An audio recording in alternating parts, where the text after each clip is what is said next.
My parents kicked me out after I finished building a rental house in their backyard, only to give everything to my sister. So I did something terrible.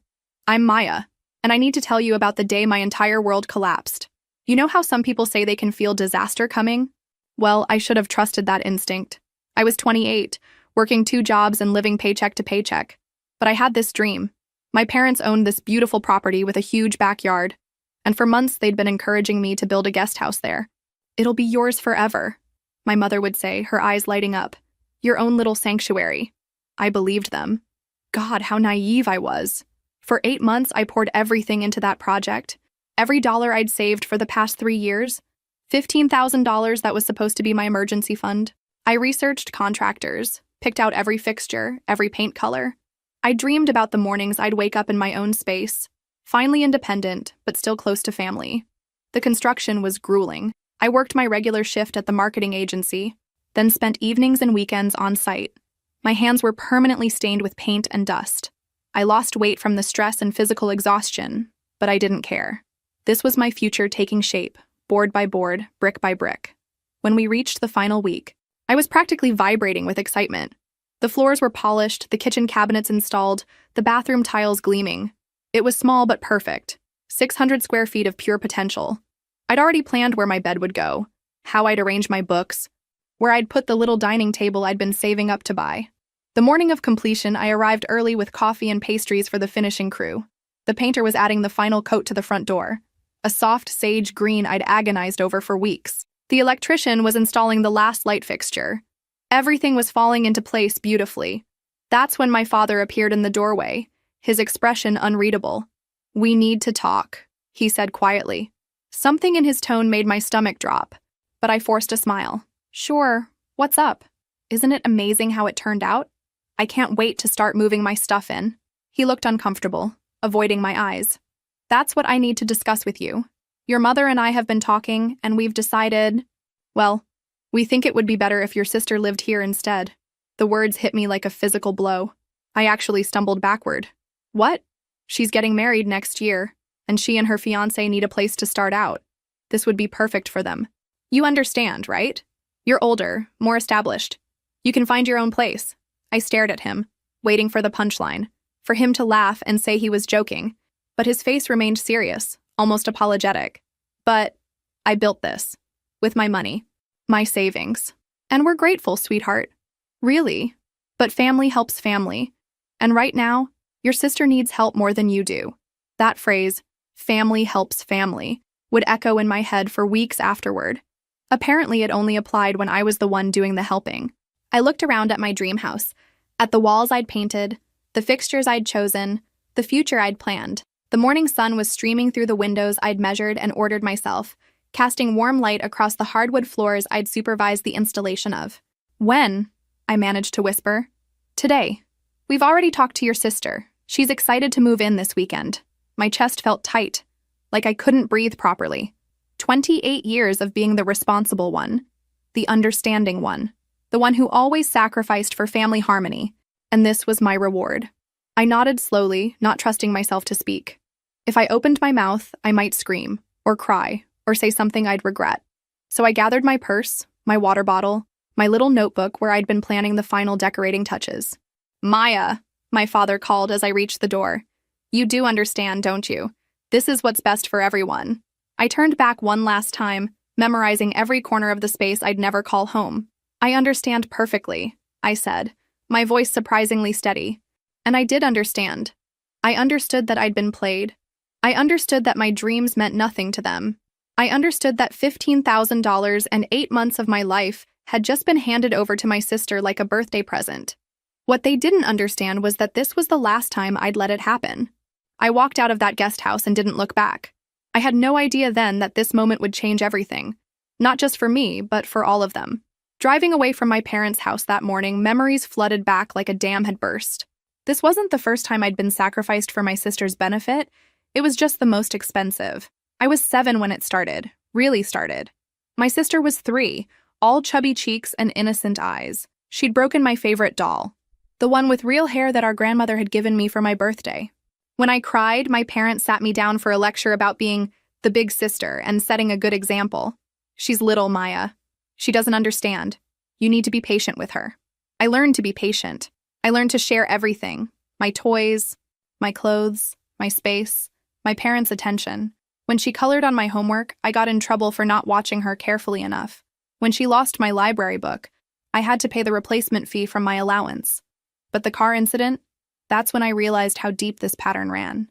I was 16 and had been working at the local ice cream shop every weekend and summer for 2 years. Every dollar went into a glass jar in my closet, carefully counted and recounted. I was saving for a used Honda Civic I'd seen at a dealership across town. It wasn't fancy, but it would be mine, and it would mean freedom. 2 weeks before I had enough money saved, my sister crashed her bike into the neighbor's fence. She was 13 then, old enough to know better, but she'd been showing off for some boy from school. The repair bill was $800, exactly what I had in my jar. "Maya, honey, we need to talk," my mother had said, using the same gentle voice my father would use years later about the guest house. "Your sister made a mistake, and we need to help her fix it. You understand, don't you? Family helps family." There was that phrase again. I wondered now if they practiced saying it in the mirror. "But Mom, that's my car money. I've been working for 2 years. And we're so proud of your hard work. But right now, your sister needs help. You can save up again. You're responsible, you'll manage. Always responsible. Always managing. Always understanding." I handed over the money and watched my sister nod solemnly when our parents lectured her about being more careful. She even hugged me and whispered thank you in that sweet voice that had gotten her out of trouble her whole life. But I noticed she never offered to pay me back, and our parents never suggested she should. That car became hers 2 years later when she turned 16. Our parents bought it as a surprise for her birthday. The same model, same year, even the same color I'd wanted. When I pointed out the coincidence, my mother laughed. "Oh, Maya, you noticed. We remembered how much you loved that car. Now your sister gets to enjoy it too. Enjoy what should have been mine." But I was away at college by then, commuting on the bus because I couldn't afford a car anymore. I'd taken out extra student loans instead of using my savings because, well, I didn't have any savings. College was supposed to be my escape, but even from a distance, the pattern continued. Phone calls asking for help with my sister's tuition because she'd spent her scholarship money on clothes and trips. Guilt trips about missing family dinners because I was working 3 part-time jobs to pay for my own expenses. Constant comparisons about how naturally talented she was, how easily things came to her. "You've always had to work harder for everything," my father once said, like it was a character flaw instead of evidence of my dedication. After graduation, I stayed in town instead of taking that job offer in Chicago. Why? Because my sister was still in high school, and my parents worried about her future. Someone needed to be the good example, the stable influence, someone responsible. I took the marketing job, found a small apartment, and settled into a routine of family dinners and holiday obligations. I watched my sister coast through her senior year, get into college on a combination of my parents' financial support and my tutoring, and graduate with a degree in communications that she barely used. When she announced her engagement last year, the family celebration was huge. Our parents threw a party, invited everyone, talked endlessly about wedding plans and future grandchildren. When I'd mentioned dating someone seriously a few months earlier, my mother's response was lukewarm at best. "That's nice, dear. Just make sure he's right for you. You can't afford to make mistakes at your age." At my age. I was 28, hardly ancient, but somehow I was already past the point where I deserved excitement about my romantic future. All those memories crystallized in that moment in the guest house. 21 years of being the responsible one, the understanding one, the one who sacrificed so her little sister could shine. 21 years of watching my dreams get smaller, while hers got bigger. But this time was different. This time they'd taken something I'd built with my own hands, something that represented my future independence. This time, they'd gone too far. As I sat in my car outside a coffee shop, hands shaking as I held my phone, I realized something important. I was done being understanding. I was done being responsible for everyone else's happiness while mine got pushed aside. I was done being the good daughter who always gave up her dreams for the family favorite. The guest house was finished, and so was I. Let me take you back to how this whole nightmare started, because the betrayal was so much deeper than just taking away my house. They'd planned this. They'd manipulated me from the very beginning. It was last November when my father first brought up the idea. I was over for Sunday dinner, helping my mother with dishes while my sister scrolled through wedding Pinterest boards at the kitchen table. "You know, Maya," my father said, drying a plate with unnecessary focus. Your mother and I have been thinking. That back corner of our property just sits there unused. What if we built something there? I glanced out the window at the space he meant. It was perfect, flat, partially shaded by old oak trees, with natural privacy from the neighbor's fence. I'd actually daydreamed about it before, imagining what it would be like to have a little cottage there. Like a garden shed? I asked. Bigger than that. A guest house, maybe. Something with a full bathroom, small kitchen, a real living space. My mother turned from the sink, her face bright with excitement. We could use it for visitors, or... She paused, looking at me with that warm smile that used to make me feel so loved. Maybe one of our daughters could live there someday. My heart jumped. My lease was up in March, and my landlord had already warned me about a rent increase. The idea of living on my parents' property, in my own space, was intoxicating. That sounds amazing, I said carefully. Are you thinking of hiring contractors? My father shook his head. Too expensive, but you manage that renovation project at your office so well. We thought maybe you could oversee something like this. Over the next week, they brought it up constantly. My mother showed me magazine clippings of tiny homes and guest houses.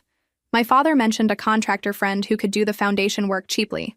They asked my opinion on everything: square footage, layout, materials. Of course, whoever ends up living there would need to contribute to the construction costs, my mother said during one of these conversations. It's only fair. How much are we talking about? I asked. My father pulled out a notebook covered in calculations. We're thinking around $15,000 should cover it. Materials, permits, labor for the big jobs.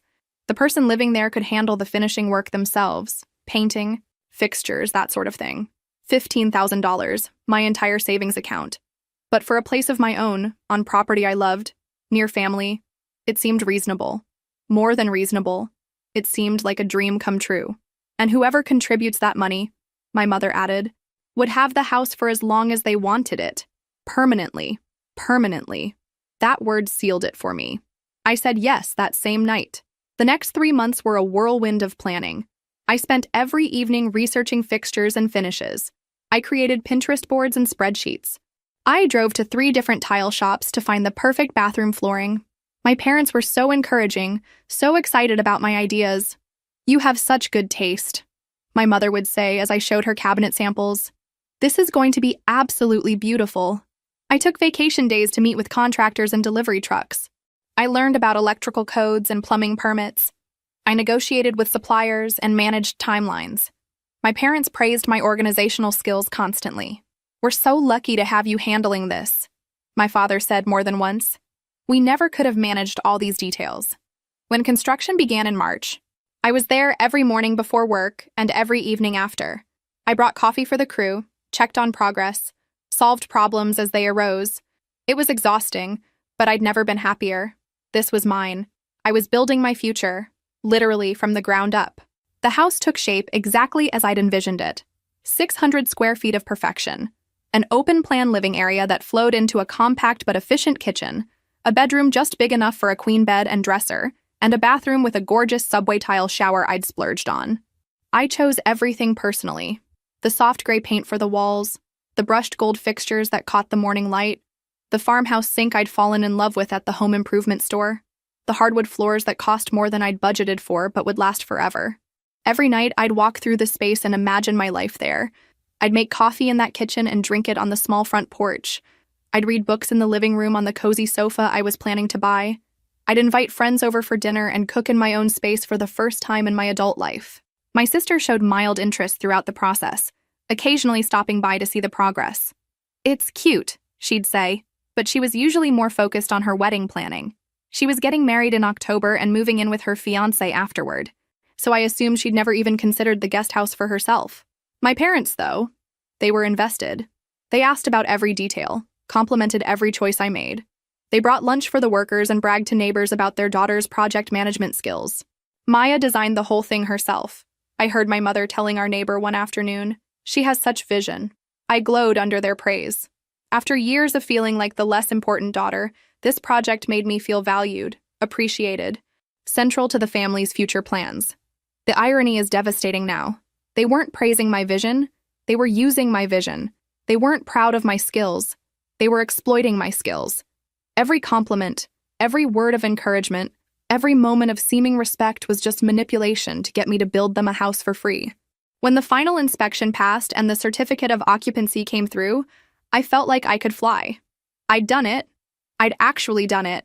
I had a home, a real home, that was mine permanently. That night, I called my best friend and told her I'd finally be able to host her when she visited from Portland. I researched internet providers and scheduled installation. I started a shopping list for furniture and kitchen supplies. I had no idea that my parents were simultaneously making their own plans that didn't include me at all. After leaving my parents' house that morning, I did something that surprised even me. Absolutely nothing. I didn't call them. I didn't text angry messages. I didn't show up demanding explanations or pleading for reconsideration. I went completely silent, and that silence was strategic in ways they couldn't possibly understand yet. You see, there was something I knew that they didn't. Something that would make their betrayal backfire in ways they never saw coming. During the final week of construction, when we were down to the last few finishing touches, my father had made a decision that I'd strongly advised against. We needed someone to install the final plumbing connections, seal some gaps in the foundation, and complete the electrical work for the outdoor lighting. I'd recommended my usual contractor. Reliable, licensed, expensive. My father had other ideas. I found someone cheaper, he'd announced, waving a business card. This guy can do it for half the price. I'd looked at the card skeptically.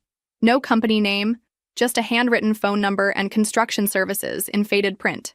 Dad, we're so close to finishing. This isn't the time to cut corners. Let me call my regular guy. Maya, sweetie, you've already spent so much money. Let me handle this last bit, save you some cash. I should have insisted. I should have put my foot down. But I was tired. Emotionally drained from months of managing every detail, and he seemed so confident. Against my better judgment, I let him hire the cheap contractor. The work was completed while I was at my day job, unable to supervise. When I came by that evening, everything looked fine on the surface. The cheap contractor was long gone, paid in cash by my father, no receipt, no warranty, no way to contact him again. But I noticed things. Small things that made my stomach twist with worry. The caulking around the bathroom fixtures looked sloppy. The outdoor electrical connection seemed loose. There was a strange chemical smell near the foundation that hadn't been there before. The water pressure in the kitchen sink was weaker than it should have been. I mentioned my concerns to my father, but he brushed them off. You're overthinking it, Maya. Everything's fine. The guy did good work. I let it go because the house was essentially finished, and I was so close to moving in. I figured any minor issues could be addressed later.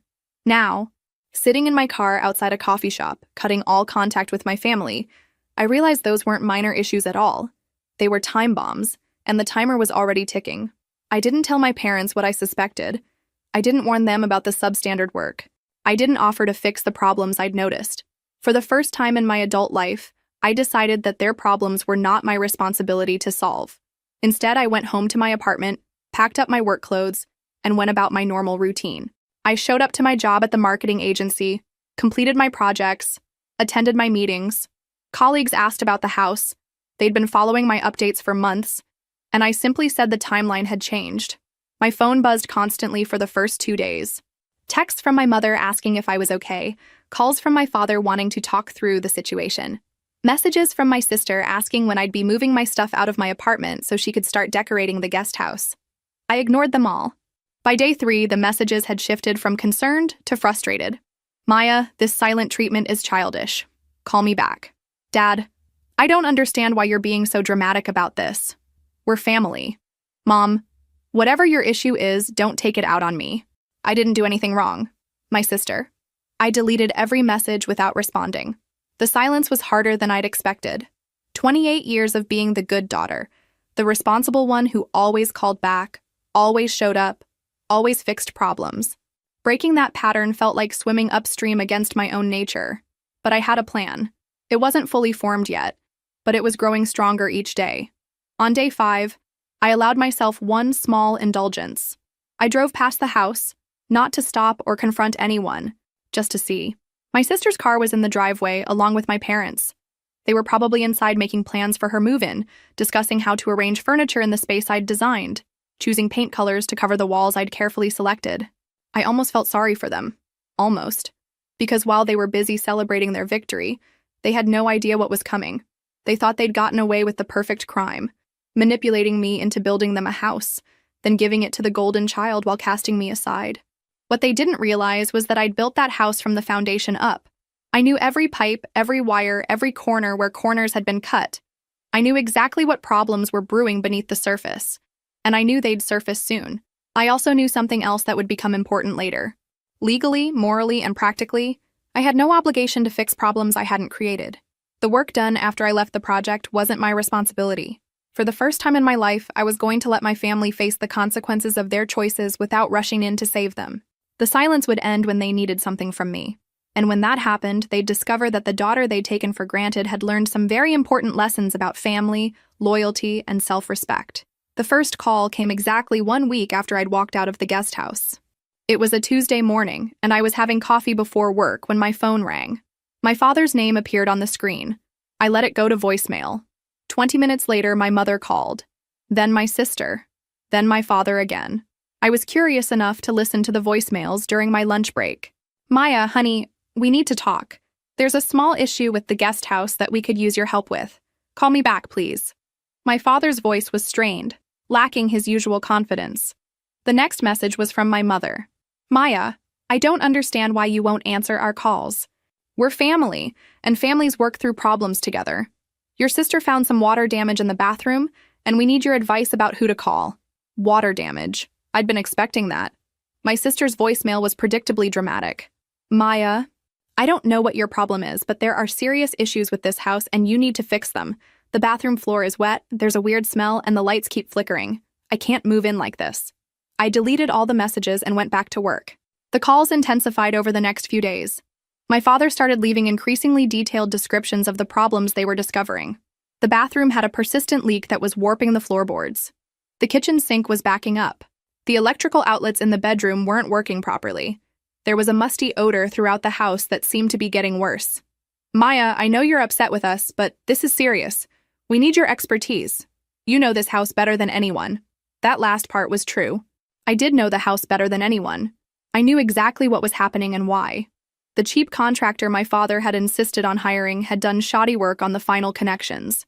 The plumbing wasn't properly sealed, which explained the bathroom leak and kitchen backup. The electrical work wasn't up to code, which explained the flickering and dead outlets. And that chemical smell I'd noticed? That was likely from improper foundation sealing, which could lead to moisture problems and potential mold growth. All fixable problems. All expensive problems. All problems that would require tearing apart some of the beautiful finishes I'd so carefully selected and installed, but not my problems. On Friday of that first week, my mother tried a different approach. She showed up at my office. "Maya, we need to talk," she said, settling into the chair across from my desk without being invited. "I'm at work, Mom. This will just take a minute. The guest house has some problems, and we need your help fixing them." I leaned back in my chair and studied her face. She looked tired, stressed in a way I wasn't used to seeing. "Good. What kind of problems?" "Well, there's some water damage in the bathroom, and electrical issues, and a smell that won't go away. Your sister can't move in until they're resolved." "That's unfortunate," I said calmly. She blinked, clearly expecting more response. "Maya, you supervise the construction. You must know what's causing these problems." "I supervised construction until it was essentially complete. Any problems that developed after that aren't my responsibility. But you know the house better than anyone. You could at least recommend someone to fix the issues?" I turned back to my computer screen. "I'm sure you can find qualified contractors. There are plenty of them listed online." "Maya?" Her voice took on that pleading tone I remembered from childhood, the one she used when she needed me to be the responsible one. "We're family. Family helps family." I looked up at her then, and I made sure my expression was perfectly calm. "You're absolutely right, Mom. Family does help family. It's interesting how that only seems to apply when you need something from me. Though," she flushed, "that's not fair. We've always been there for you. Have you? Because from where I'm sitting, it seems like I've been there for you. I've been there for my sister. I've been understanding and helpful and responsible for 28 years. But when I needed something, when I needed the house I built with my own money and labor to actually be mine like you promised, where was the family support then?" She opened her mouth to argue, but I held up my hand. "I have work to do. I'm sure you'll figure out the house situation." She sat there for another moment, clearly hoping I'd change my mind. When I didn't, she gathered her purse and left without another word.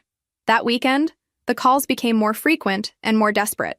My father admitted they'd gotten quotes from 3 different contractors, and the repairs would cost at least $5,000. They'd also discovered that some of the work would require permits, which meant inspections, which might reveal other problems. Maya, please. We made a mistake about the living situation. We can work something out. But right now, we need your help with the immediate problems. Too little. Too late. By Sunday evening, my sister had left her 4th voicemail of the day. Maya, this is ridiculous. I'm supposed to be planning my wedding, not dealing with construction disasters.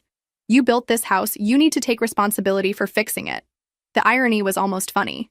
Take responsibility for fixing it? I'd taken responsibility for building it. I'd taken responsibility for managing every detail, solving every problem, making every decision, right up until the moment they decided it wasn't mine anymore. Now that there were new problems to solve, suddenly they remembered how valuable my skills were. Suddenly they needed the responsible daughter who always fixed everything. But I wasn't that daughter anymore. That daughter had been dismissed, discarded, betrayed.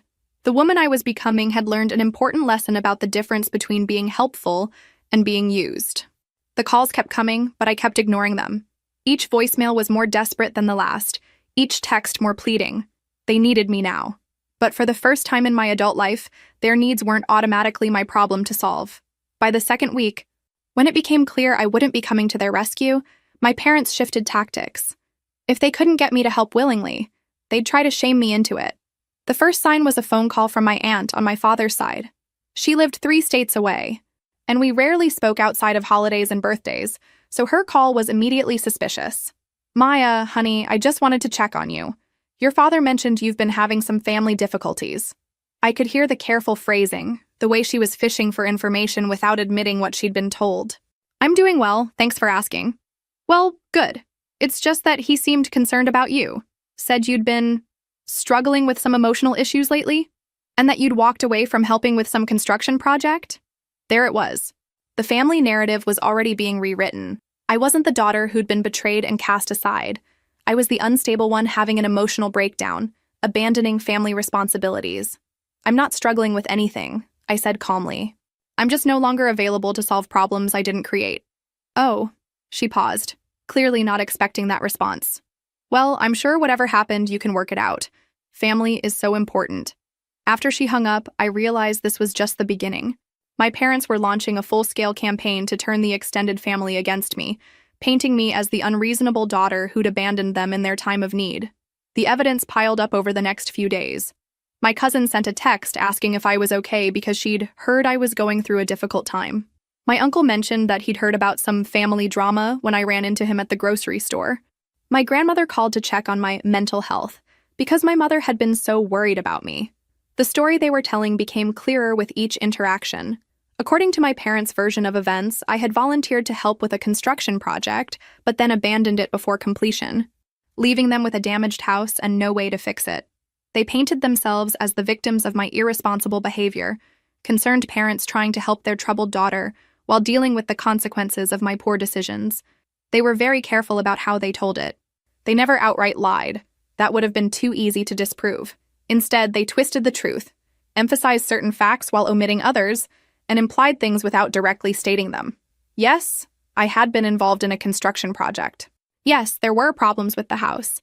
Yes, I had stopped communicating with them. But they left out tiny details like the fact that I'd funded the entire project, managed every aspect of construction, and been betrayed at the last minute. The most insidious part was how they framed my silence.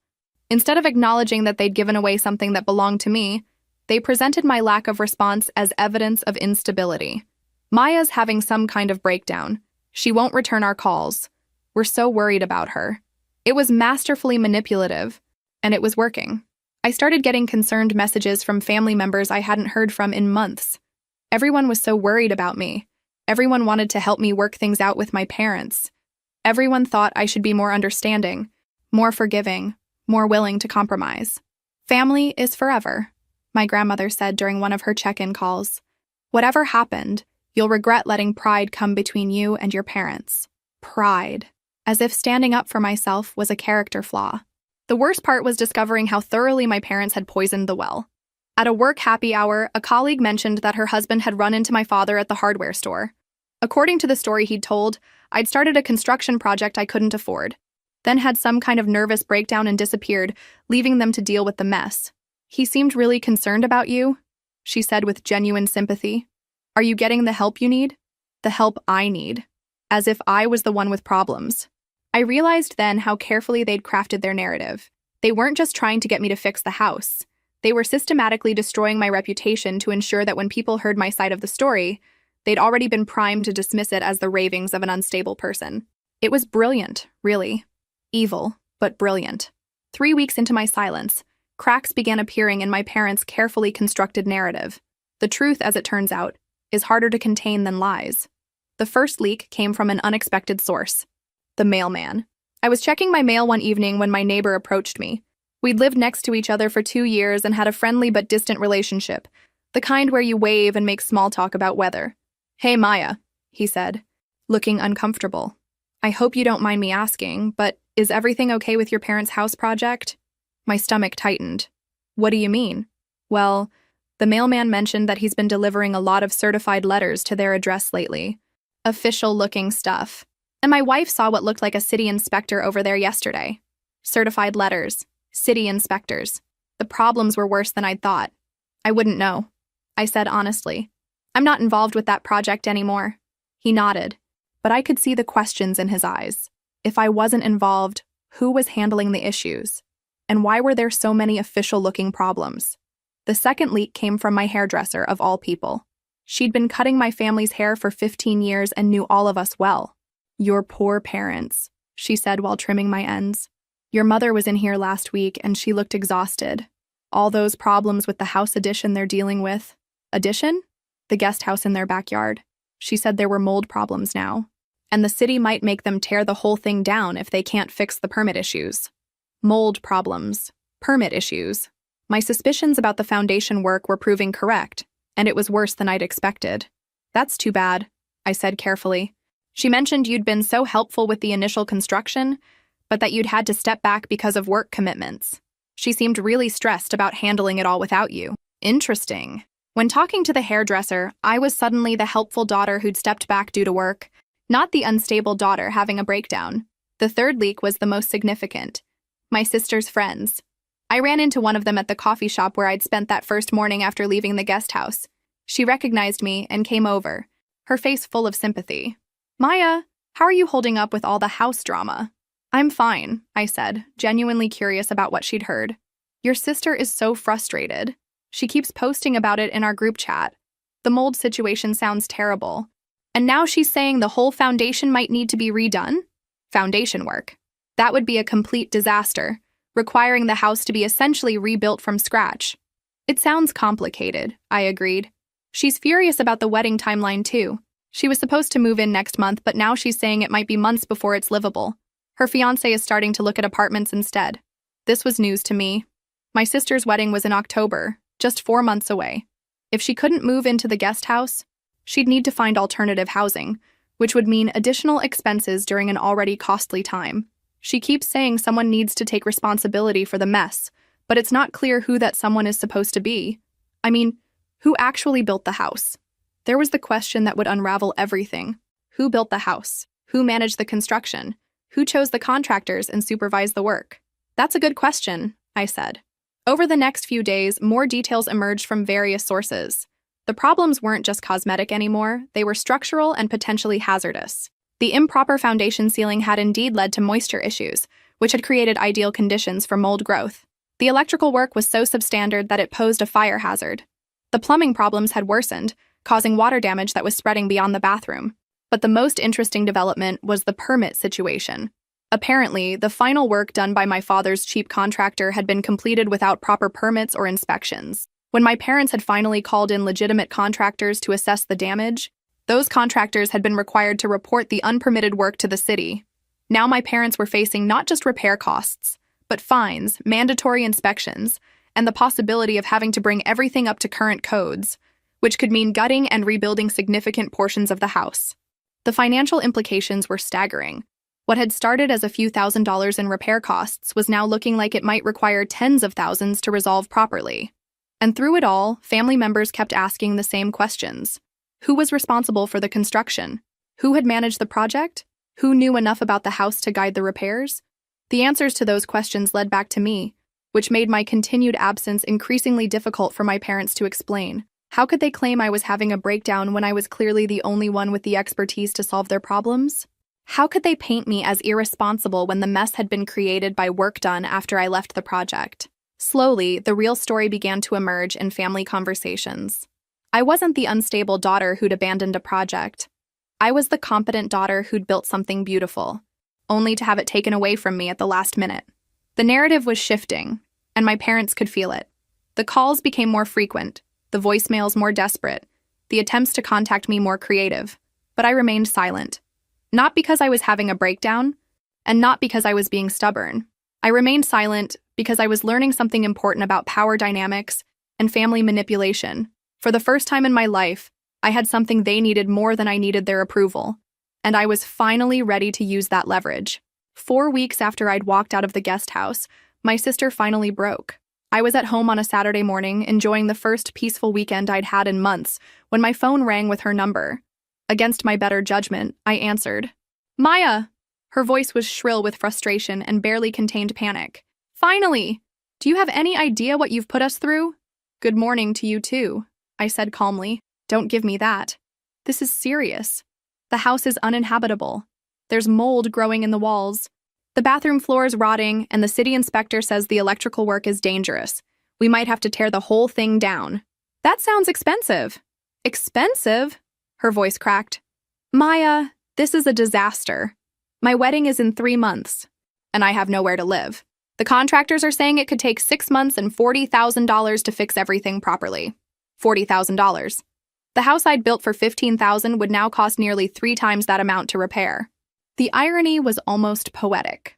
I'm sorry to hear that, I said, and I meant it. I was sorry. Sorry that my parents' greed and my sister's entitlement had led to this mess. You're sorry, she was screaming now. Maya, you built this house. You know every pipe, every wire, every corner that was cut. You have to help us. Actually, I didn't cut any corners. I hired qualified contractors, used quality materials, and followed all proper procedures. The problems you're describing happened after I left the project. But you supervised everything. You know who to call, how to fix it, what needs to be done. I supervised construction until it was essentially complete. What happened after that? The work your father hired someone to do? That's not my responsibility. There was a long silence. When she spoke again, her voice was different, smaller, more desperate. Maya, please. I know what happened with the living situation was complicated, but this is bigger than that now. We need your help. Complicated?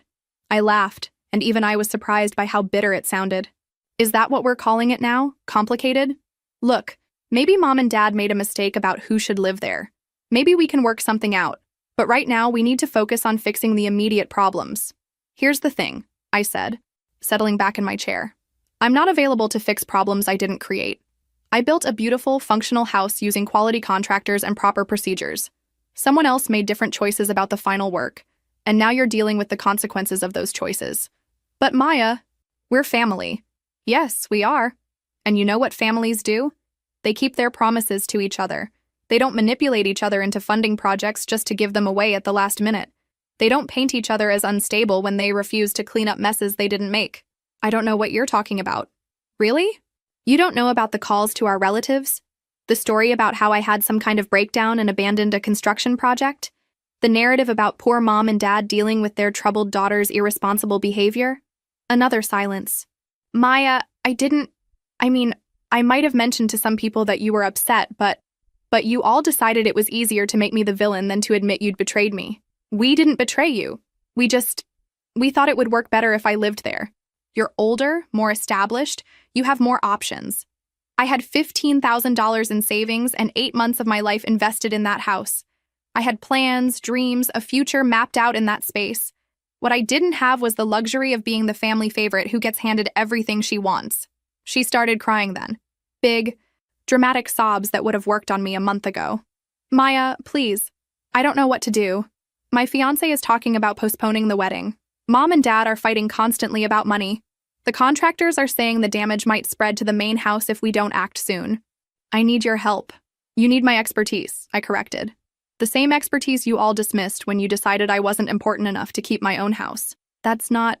We never said you weren't important. Actions speak louder than words. And your actions told me exactly how important I was to this family. So what? You're just going to let everything fall apart? You're going to punish all of us because your feelings got hurt? My feelings got hurt? I stood up, anger finally breaking through my calm facade. My sister, I didn't get my feelings hurt. I got robbed. I got manipulated. I got used and discarded like a contractor whose services were no longer needed. But we're family, she repeated desperately. Then act like it. Take responsibility for the choices you all made. Deal with the consequences like adults instead of expecting me to swoop in and fix everything like I always have. Maya, I have to go. I hope you figure out your housing situation. I hung up and turned off my phone. My hands were shaking, but not from anger, from liberation. For the first time in 28 years, I'd refused to be the family fixer. I'd refused to prioritize their crisis over my own dignity. It felt terrifying and empowering at the same time. They needed me desperately now. But I was finally learning that being needed and being valued are two completely different things. And I was done settling for one when I deserved both. 6 weeks after walking away from the guest house, I was finally finding my rhythm in this new version of myself. The daughter who said no, who set boundaries, who refused to be taken for granted. My days were peaceful, my stress levels had plummeted, and for the first time in years, I was making decisions based on what I wanted, rather than what my family needed. Then my mother called with news that changed everything. Maya, honey, I know you don't want to talk to us, but I wanted to let you know that your father and I are going to visit his sister in Arizona. She's been having health problems, and we need to be there for a couple of weeks. I almost laughed at the irony. They needed to be there for family, but hadn't been there for me when I needed them. I hope she's okay, I said neutrally. We're flying out next Friday.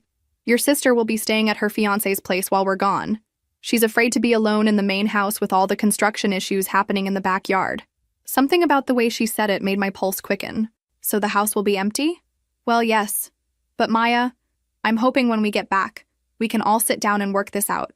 The situation has gotten so complicated, and we need your expertise to... I stopped listening. The house would be empty for 2 weeks. My sister would be staying with her fiancé. No one would be around to witness whatever happened on that property. For the first time since this nightmare began, I smiled. Really smiled. I hope you have a safe trip, I said, cutting off her plea for help. After hanging up, I sat in my apartment and let an idea take shape. A wild, audacious, probably insane idea that made my heart race with possibility. The guest house was a disaster now. Uninhabitable, structurally compromised, a financial burden that was threatening to spread damage to the main house.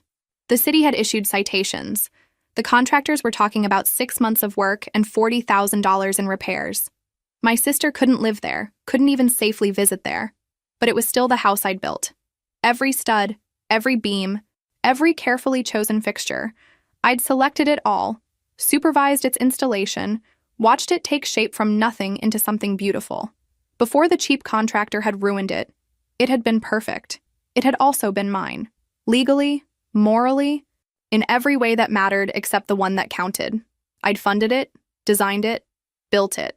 The only reason it wasn't officially mine was because I'd trusted my parents' promise that it would be mine forever. What if I took back what was rightfully mine? Not the building. That was compromised beyond repair now. But the materials, the fixtures, the elements I'd chosen and paid for? What if I reclaimed them in the most direct way possible? I spent the weekend researching demolition companies, equipment rental services, waste management options. I told myself I was just exploring possibilities, just satisfying curiosity. But deep down, I knew I was planning something that would either be the most empowering moment of my life or the most destructive decision I'd ever made. The more I thought about it, the more logical it seemed. The house was essentially condemned.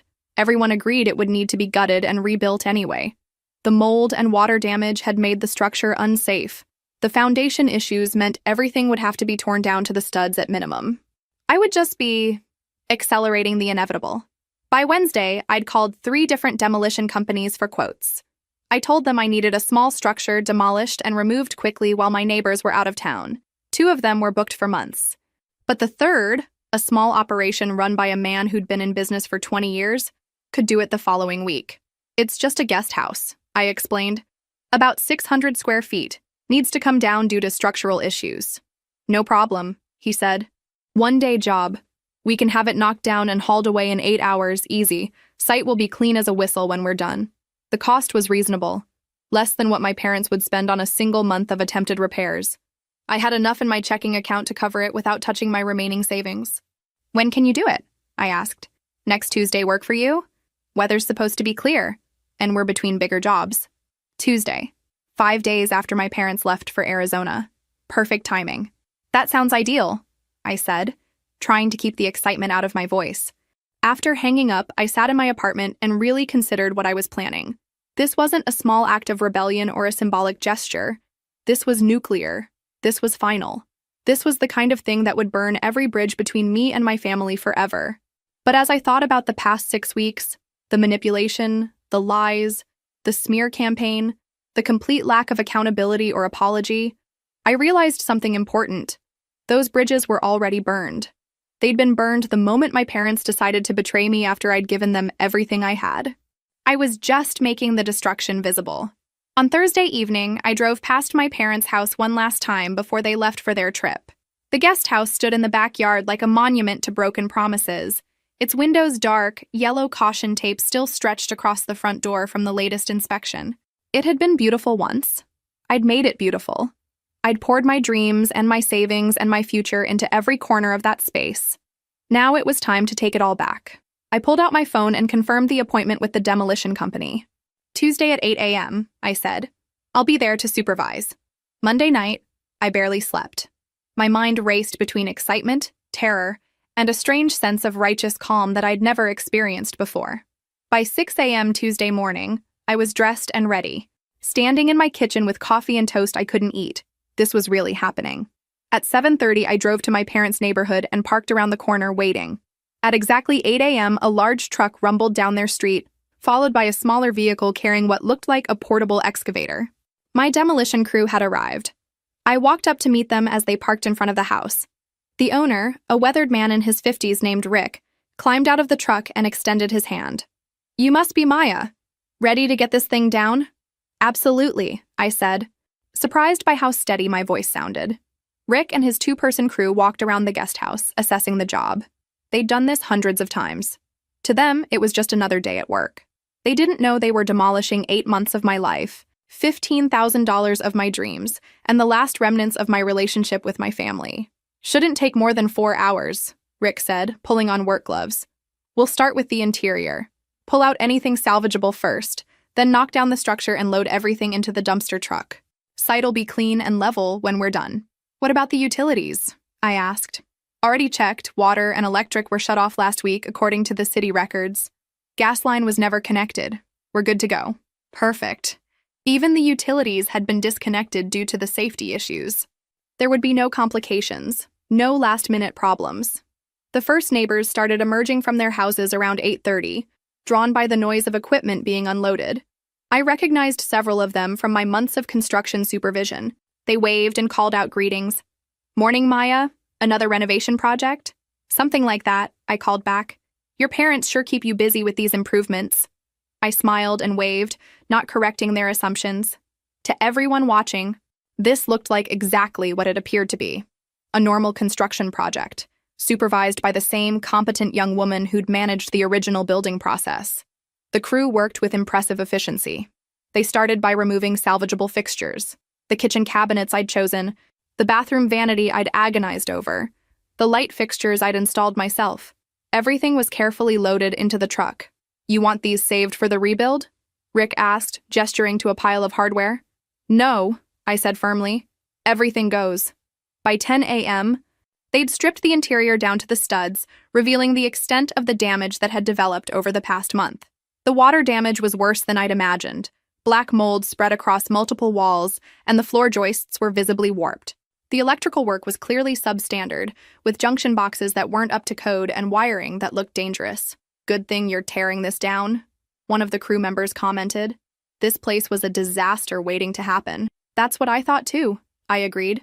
The actual demolition began around 11 a.m. Watching the excavator tear into the walls I'd painted, seeing the roof I'd chosen come crashing down, should have been devastating. Instead, I felt something I hadn't expected. Relief. Each crashing beam was a piece of betrayal falling away. Each wall that came down was a broken promise being removed. Each load of debris that went into the truck was part of my old life, the life where I accepted less than I deserved, being hauled away forever. The neighbors continued to stop by throughout the morning. Most assumed my parents had decided to start over after the construction problems, and they were sympathetic about the expense and hassle. "These things happen," one elderly woman said, shaking her head. "Better to tear it down and do it right than to keep throwing good money after bad." "That's exactly what we decided," I agreed. By noon, the guest house was completely gone. Where there had been a building that morning, there was now just clean, level ground. The crew worked for another hour, removing every piece of debris, every nail, every fragment of the structure. "All done," Rick announced, wiping his hands on his jeans. "You wouldn't even know there was ever anything here." He was right. The space looked exactly as it had before construction began 8 months ago.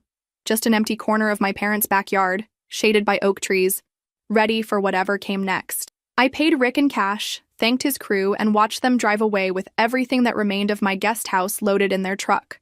Then I stood alone in my parents' backyard, in the spot where my dreams had been built and destroyed, and finally, definitively, reclaimed. It was 1 p.m. on a Tuesday afternoon. My parents wouldn't return from Arizona for 10 more days. My sister wouldn't discover what had happened until they got back, because she was avoiding the property entirely due to the construction issues. For 10 days, I would be the only person in the world who knew that the guest house, the source of so much conflict, expense, and family drama, no longer existed. The thought made me giddy with a mixture of terror and exhilaration. I'd done it. I'd actually done it. I walked back to my car, got in, and drove home to my apartment. I made lunch, did some laundry, and spent the afternoon reading a book as if nothing extraordinary had happened. But everything had changed. I'd taken back my power in the most complete way possible. I'd solved all their problems. The mold, the structural damage, the permit issues, the financial burden, in a single morning. They'd wanted me to fix the house? Well, I'd fixed it permanently. The next 10 days were the most peaceful of my adult life. I went to work, had dinners with friends, caught up on sleep, and enjoyed a level of mental calm I hadn't experienced in years. Every time I thought about what I'd done, I felt a surge of satisfaction so pure it was almost intoxicating. I knew the reckoning was coming, but I wasn't afraid of it anymore. My parents returned from Arizona on a Thursday evening. I knew this because my mother had texted me their flight information days earlier, still hoping I'd offer to pick them up from the airport. I didn't respond to that text, just as I hadn't responded to any of their messages over the past 2 months. Friday morning passed quietly. I figured they'd be dealing with jet lag, unpacking, catching up on mail and messages. The discovery would come soon enough. The call came at 2:47 p.m. My father's name appeared on my phone screen, and for the first time in 10 weeks, I answered. "Hello, Dad." The sound that came through the phone was barely human, a strangled, gasping noise that might have been my name. "Maya?" His voice cracked on the syllables. "Maya, where? What? The house? What about the house? It's gone." The words exploded out of him. "The guest house is gone. There's nothing there. It's just empty ground." "Oh," I said calmly. "Yes, I had it demolished." Silence. Complete. Absolute silence that stretched so long I wondered if the call had dropped. "You... what?" "I had it demolished. Last Tuesday. The demolition crew did an excellent job. Cleaned up everything, left the site perfectly level. You can't have..." "Maya, that's impossible. You can't just demolish someone else's property." "Someone else's property?" I let that hang in the air for a moment. "Whose property was it, Dad?" It was on our land. Built with whose money? Designed by whom? Supervised by whom? Who chose every material, every fixture, every detail of that house? But you can't. This is... Maya, do you have any idea what you've done? I know exactly what I've done. I solved all your problems. No more mold issues. No more structural damage. No more permit violations. No more contractor bills. You're welcome. I could hear him struggling to breathe, struggling to process what I was telling him. "Maya, please tell me this is some kind of joke. Please tell me you didn't actually... Would you like me to send you photos of the clean site?" The demolition crew documented everything thoroughly. The sound he made then was somewhere between a sob and a scream.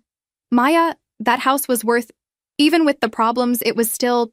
The materials alone were worth $15,000 when I paid for them.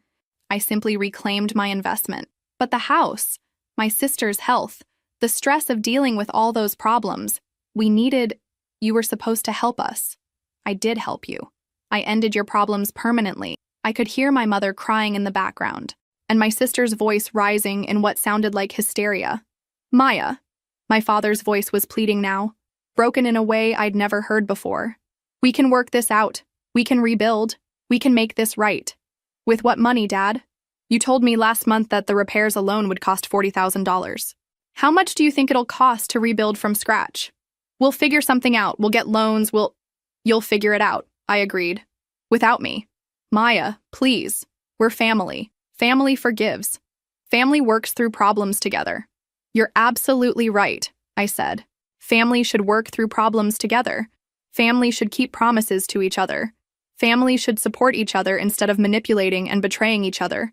I'm glad we agree on what family should do. We made mistakes, he said desperately. We can admit that now. We handled the living situation badly. But Maya, what you've done? This is what, Dad? Decisive? Effective? Final? This is destroying our family. No, I said quietly. You destroyed our family 2 months ago when you decided my dreams didn't matter as much as my sister's convenience. I just made the destruction visible. I could hear all three of them crying now. My parents, my sister, maybe her fiancé too. The sound should have broken my heart. A month ago, it would have sent me rushing over there to fix everything, to apologize, to make it all better. But I felt nothing except a deep, settled calm. Maya, my mother had taken the phone now, her voice thick with tears. Baby, please. We know we hurt you, but this is too much. This is too far. Is it, Mom? Because from where I'm sitting, this feels exactly right. For the first time in my adult life, the consequences for family decisions are being borne by the people who made those decisions, not by me. But we're ruined. The money we spent on inspections and contractors, and now there's nothing to show for it. Your sister's wedding, our savings, those sound like problems you'll need to solve. I'm sure you'll figure something out. You're very creative when you need to be. I hung up before she could respond. The phone immediately started ringing again. I turned it off. For the first time in 2 months, I felt completely free. The guest house was gone.